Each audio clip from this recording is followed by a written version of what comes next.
जिन तपोनिष्ठ महात्मा जी के उपलक्ष्य में आज के सत्संग का समायोजन हुआ है, वंदनीय प्रातः स्मरणीय बाबा छोटनदर जी महाराज कृष्ण वंदन मंचस्थ समस्त पूज्य संत चरण सम उपस्थित धर्मनिष्ठ बंधु और मातृशक्ति भक्ति भक्त भगवंत गुरु चतुर्नाम एक जो इनका स्मरण करे इनसे कष्ट हरे। भक्ति भक्त भगवंत गुरु जिनकी भक्ति हम कर रहे हैं, भक्ति जिनकी कर रहे हैं, भक्ति भक्त जो भक्ति कर रहा है, भगवंत जो भगवान है जिसकी उपासना कर रहे हैं, जिसकी भक्ति कर रहे हैं, और गुरु संत महापुरुषों ने कहा है कि चारों का स्वरूप भिन्न हो सकता है, लेकिन आत्म रूप से एक भक्ति भक्त भगवंत गुरु चतुर्नाम एक और जो इनका सुमरण करे दिल से कष्ट अनेक कष्ट जो है इन महापुरुषों के सुमरण से नष्ट हो जाते हैं। ऐसे महापुरुष बाबा छोटनदास जी इस क्षेत्र में रहे। मेरा बहुत पुराना उनसे पहला परिचय लगभग 35-40 वर्ष पूर्व पलवल में एक सत्संग में हुआ और तभी से पहली बार उन्होंने नाम सुना, हमने उनके दर्शन किए। ऐसा एक आत्मीय लगाव रहा कि बाबा जी का इतना स्नेह हमसे हुआ, बहुत ज्यादा उनका स्नेह हमसे रहा। और मैं भी महाराज जी रतनदास जी हमें इसको बताया कि जब भी इस क्षेत्र में आना होता था तो मैं बाबा जी को विशेष देखने के लिए, उनके दर्शन करने के लिए जाऊंगा। ऐसे महापुरुष क्षेत्र में रहे।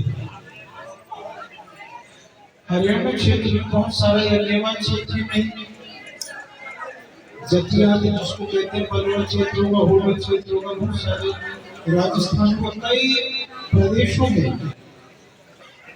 बाबा छोटनदास जी महाराज ने अपनी गुणज्ञता से, अपनी भक्ति से, अपने अनुभव से, अपने ज्ञान से लोगों को इस धर्मनिष्ठ मार्ग पर चलने का प्रयास किया। संत महापुरुष को लोगों को रास्ता दिखाने के लिए आते हैं।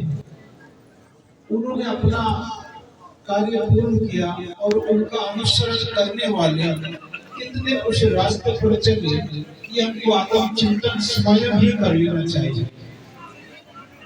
अभी भवानी माँ जी आपको बता रही थी, बहुत उनके मन में पीड़ा है, क्योंकि जिस लिंग में वो पैदा हुए, जिसको अभी तीसरा लिंग थर्ड जेंडर जिसको बोल रहे हैं, उसमें बहुत प्रताड़ना हिंदू धर्म में इस समाज को मिली और पराया हिंदू समाज इस वर्ग को अपनाता नहीं था। इसलिए अगर कोई किन्नर हिंदू समाज में जन्मा है, उसको विवश होकर मुस्लिम धर्म अपनाना पड़ता था और मुस्लिम धर्म अपना करके अपनी हिंदू धर्म की मुख्य धारा से विभक्त हो जाते हैं। इनका बहुत बड़ा प्रयास रहा, उस दुख को, उस पीड़ा को सहन किया, बर्दाश्त किया। ये कोर्ट में गए, कोर्ट में जाने के बाद उन्होंने बहुत बड़ा संघर्ष किया और जब ये मुस्लिम धर्म में थे तो इनका नाम अखबारों में आपने पढ़ा होगा,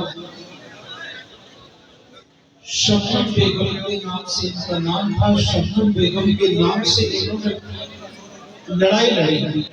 जब इनको लगा कि मैं हिंदू धर्म में हूँ, हिंदू धर्म में जब तो क्यों नहीं हिंदू धर्म में जो है ना दीक्षा हुआ तो नहीं, धर्म में जाकर के जो है उसका प्रचार प्रसार करो। संघर्ष किया, दीक्षा ली, दीक्षा लेने के बाद में हिंदू धर्म में फिर उसमें जो कुंभ लगता है तो कुंभ में अपनी उपस्थिति को दर्ज कराने के लिए चौथे अखाड़े का निर्माण किया।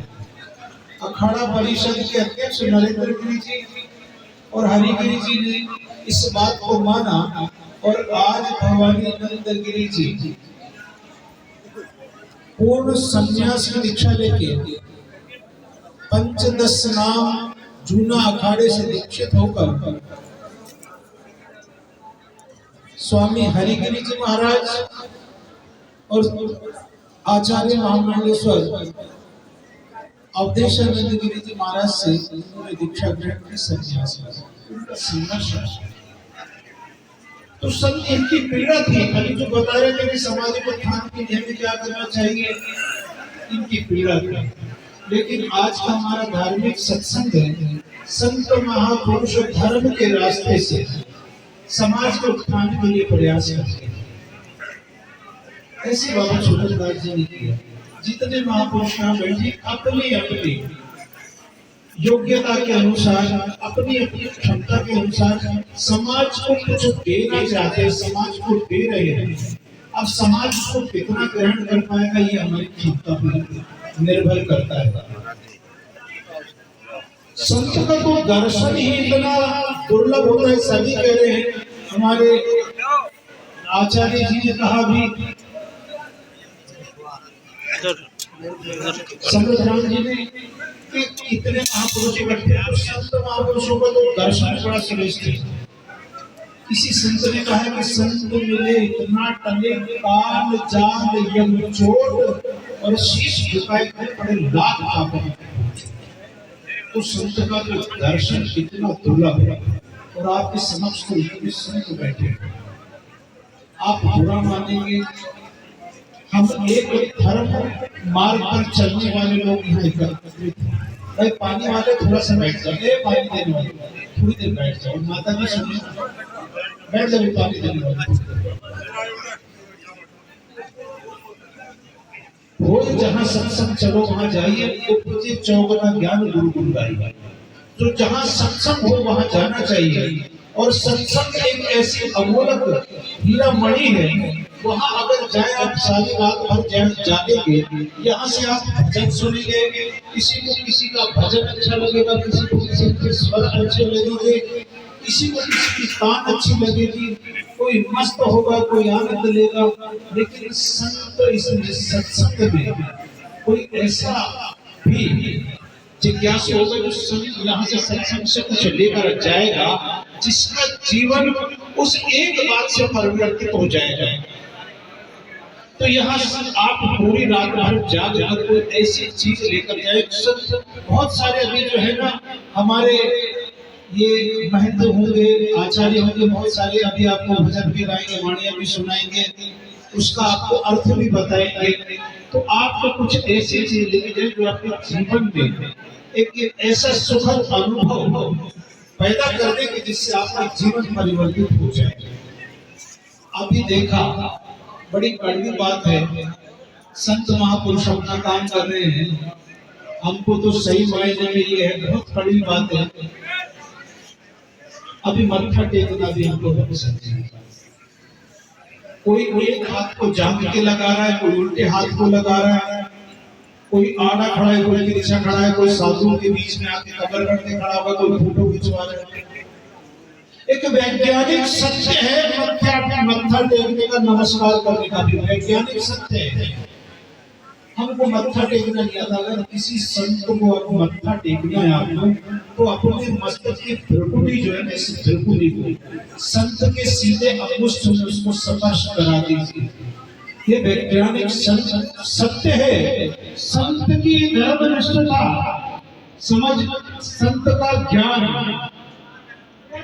समझ की संत की कृपा तुरंत आपके उनके अंगुष्ठ से आपके बिल्कुल मस्तिष्क में चली जाएगी और आपके मस्तिष्क में जो अब तक अर्जित कोई ऐसे जाने अनजाने में कोई त्रुटियां या कोई पाप कर्म है उस संत के अंगुष्ठ से स्पर्श करने से एकदम चली जाएगी। संत के सद्गुण आपके मस्तिष्क में सीधे चले जाएंगे, आपके दुर्गुण संत के चरण में चले जाएंगे। संत फिर अपने सत मार्ग पर चल के धर्मनिष्ठ मार्ग पर चल के आपके उन दुर्गुणों को साफ कर देगा। तो खुद मत्था भी ठीक नहीं है। ज्ञान बहुत करते हैं, बुरा मत मानिए, ज्ञान करें, ज्ञान बड़े बड़े देव जी मत बुद्धि बड़े बड़े है। हमारे मन के लोग बहुत तार्किक हैं। संत महापुरुषों ज्ञानी लोग जो है ना अपने अनुभव का प्रचार, ये भी अपने अनुभव का प्रचार करते हैं। कौन सुने? पूरी रात भर आप अगर देखेंगे तो इतनी भजन और इतनी वाणी होंगी, आप कहेंगे तो मेरे ख्याल पूरी रात भर लगभग 40-50 वाणियां हो जाएगी। उसमें से कोई एक भी शब्द अगर किसी को लग जाए तो उसका जीवन परिवर्तित हो जाएगा। सारी रात आराम सुनने के बाद में चलो भैया सुनी हो गई, आज रात हमारी कहानी हो गई, तो जीवन ऐसे ही चला जाएगा। हमको सत्संग में जाएगा, हमारी सत्संग एक घड़ी आनी घड़ी। तुलसीदास ने इतनी बड़ी बात की कि एक घड़ी आनी घड़ी, आदि में से भी बुनियाद, और तुलसी संगत साध की कटे कोटि अपराध। संत की सत्संग तो आदि घड़ी से भी बुनियाद घड़ी की बहुत है।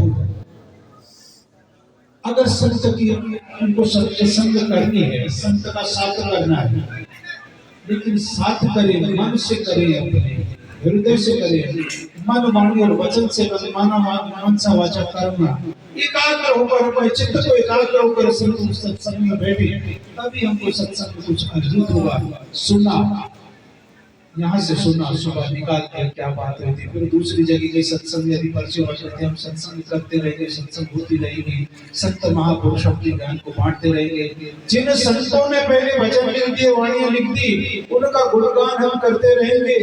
कबीर साहब ने भी कहा है ना कि मेरी गाय गाएगा तो धक्के घेर के खाएगा, मेरी सोच नहीं सोचेगा तो 3 लोग की सुनेगा। तो कबीर साहब ने जिस प्रकार से शोधा है, उस प्रकार से अगर हम शोधन करेंगे तो हम कबीर मार्ग पर, जैसे कबीर साहब चले तो कुछ उनके मार्ग का अनुसरण कर पाएंगे, उनकी गाते गाते, क्योंकि ज्ञान को जब तक व्यवहार में नहीं लाएंगे,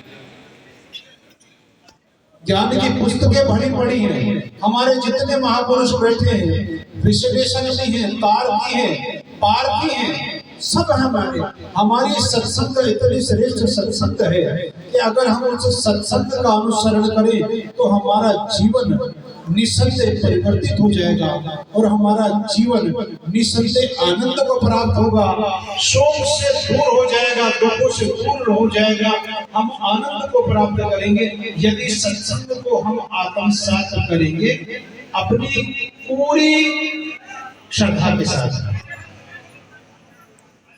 तो निवेदन है कि सत्संग में बैठकर कुछ ना कुछ अर्जित करके, कुछ ना कुछ अपने जीवन में कुछ यहाँ से लेकर जाए, तभी आज की सत्संग का आपको सार्थकता प्राप्त होगी। तभी जिन महापुरुषों के लिए आज पूरी रात में जाग रहे बाबा छोटनदास जी महाराज आत्म रूप में, सूक्ष्म रूप में समाधिस्थ होकर इस स्थान पर हैं। जीते जी उन्होंने अपने मुख से प्रचार प्रसार किया और अब समाधिस्थ होकर आपको सबको उनकी समाधि पर यदि आप मत्था टेकते रहेंगे तो आपको उनका आशीर्वाद प्राप्त करेगा, आपके जीवन के बहुत सारे कष्ट कटते रहेंगे। तो आप संतों के प्रति बड़ी श्रद्धा के साथ, बड़ी निष्ठा के साथ में, बड़ी एक भाव के साथ में अगर संतों को आप नमस्कार करेंगे तो आपको कुछ मिलेगा, आपके जीवन में संतों का आशीर्वाद आपको मिले।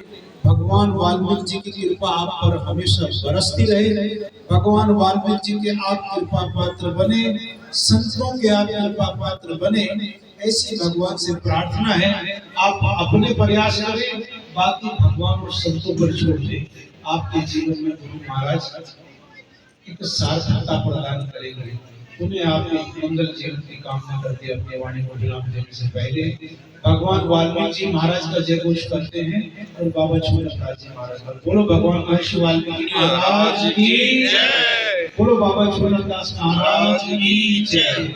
अगर किसी को हमारे इन छोटे मोटे शब्दों से, वाणी से, किसी भाव से कहीं आघात पहुंचा हो या हमारी वाणी में कहीं त्रुटि नहीं हो, तो सत्संग जो है बहुत दयालु होती है। आप जितने लोग बैठे सत्संग में बैठे तो क्षमा प्रार्थना, क्षमा करेंगे। बोलो महर्षि भगवान वाल्मीकि महाराज की। कुछ पहचान बताओ ना।